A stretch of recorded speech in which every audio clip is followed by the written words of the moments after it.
US ഈ election കഴിഞ്ഞ ശേഷം റോബർട്ട് എഫ് കെന്നഡിയാണ്. അപ്പോൾ അവർ വന്ന ഉടനെ ചെയ്തൊരു കാര്യം, ക്യാൻസർ കൂടുതലായി എഫക്റ്റ് വരുന്ന ഫുഡ്സ് ഉണ്ട്, കുറേ കളറിംഗ് ഒക്കെ, ആർട്ടിഫിഷ്യൽ കളറിംഗ് ഒക്കെ ചെയ്യുന്നത്, അതൊക്കെ റിമൂവ് ചെയ്തു ഗവൺമെൻറ്. അതൊക്കെ വലിയൊരു കാര്യമാണ്. എന്താ വെച്ചാൽ ക്യാൻസറിൻ്റെ എമൗണ്ട് ഒക്കെ US നല്ലൊരു പെർസെൻറ്റേജ് ആൾക്കാർ ഷുഗർ കൺസ്യൂം ചെയ്യുന്നുണ്ട്, അതേപോലെ വേണ്ടാത്ത ഒരുപാട് ഇൻഗ്രീഡിയൻസ് അവരൊക്കെ ഇങ്ങനെ കൺസ്യൂം ചെയ്യുന്നുണ്ട്. അതുപോലെ കേരളത്തിൽ ഗവൺമെൻറ് ഈ ഓരോ വർഷം അല്ലെങ്കിൽ പുതിയ ഗവൺമെൻറ് വരുമ്പോൾ ഇത്ര ഫുഡ് എടുത്തു മാറ്റുന്നതോ അങ്ങനെ എന്തെങ്കിലും ചേട്ടൻ ശ്രദ്ധിച്ചിട്ടുണ്ടോ? ആർട്ടിഫിഷ്യൽ ആയിട്ട്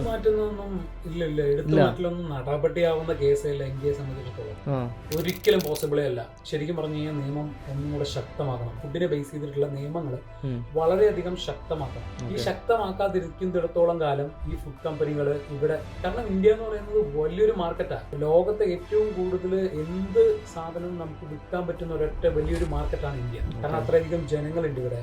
അവര് പ്രൈസ് കുറച്ച് നമുക്ക് എന്ത് വേണമെങ്കിലും മിക്സ് ചെയ്ത് കൊടുക്കാൻ പറ്റും.